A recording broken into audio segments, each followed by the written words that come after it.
My name is Ronnie Cruz, and this is Path of the Network Marketer. All right, welcome back to the show. Thanks for tuning in.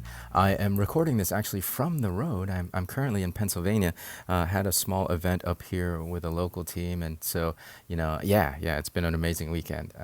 Lots of lives transformed, hearts and minds open to possibilities, and of course, skill sets, right? Skill sets, moving the team more and more into the digital age. So it's been an amazing weekend. I have an hour though, an hour or so before I have to check out. So I thought, why not fire off a few episodes since I have some downtime? That said, in this episode, I want to talk about live events and where all of that fits into the equation, given that, this show focuses primarily on online marketing and the internet as the platform for our network marketing businesses. The question then is, are live events still needed, right? And do they have a place? Are they still useful in this modern age of network marketing? I would say yes. I think it will always have a need. Again, network marketing, direct sales, given that it's a people business, we have to foster these communities, right? And that to me is really what live events is all about: fostering and growing communities, growing connectedness. It's that connectedness. It's these communities that keep people together. That's the glue, and so it equates to longevity for your business, right? Now, of course, you can build communities online. You could have groups on Facebook and things like that, your newsletter.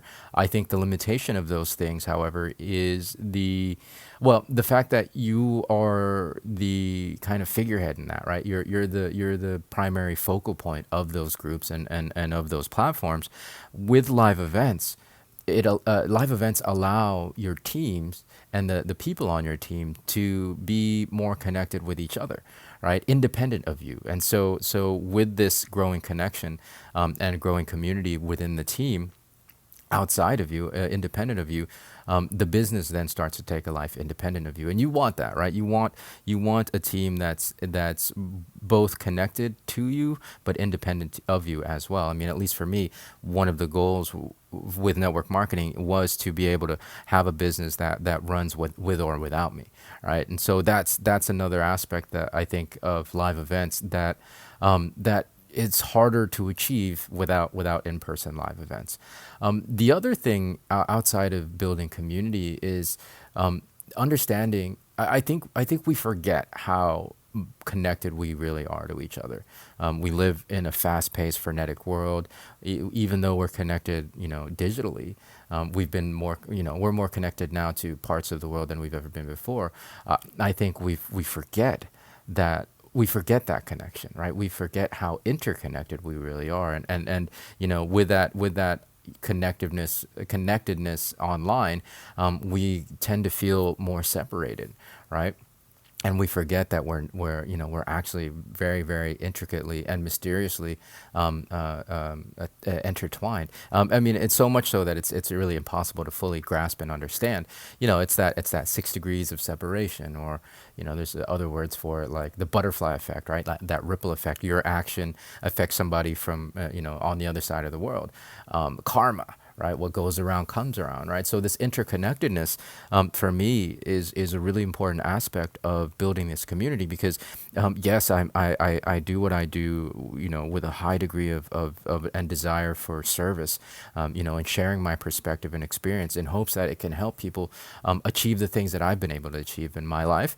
So while I'm doing it for them, however, it's very much, for me, very rewarding and fulfilling. I get a lot out of it as well, right?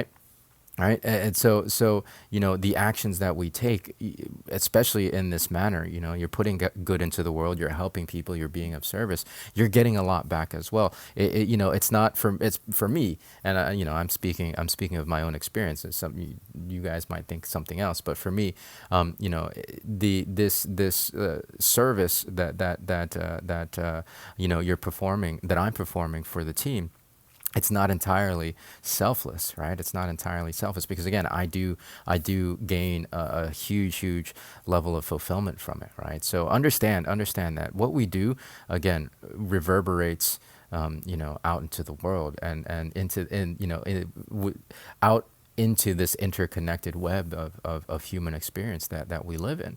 And so, be mindful of that. Remember this thing, this connectedness that we all have when you're going out there and you're transforming lives and impacting lives for the better, and you're going out there and you're serving your team. I mean, good business is good service, right? And in doing so, you get so much more out of it than just a commission or volume and sales, right? You get this reward, you get this fulfillment, that it's really hard to find. It's really hard to find doing anything else. Well, it's hard to find unless you recognize how important the connectedness is and how important the community is. So what you do to and for others, you're actually doing to and for yourself. So that's my message for today, especially coming into the holiday season, right? Like, I really want you all to remember this message. It's going to be Thanksgiving here in the U.S. in the next day or two, whenever this is released. So remember that connectedness. Remember that your actions, whatever energy you put out there behind those actions, does reverberate out, and not only does it affect the people around you and the people that you don't even know from on the other side of the world, but it reverberates back and eventually comes back to you as well. So put out that good energy. Go out there and transform lives. It's my dog. Yeah, of course, barking at the people out in the hallway. It's good timing. Episode's over anyway. So thanks for tuning in. We'll catch you tomorrow. Until then, be well, be safe. We'll see you in the next episode.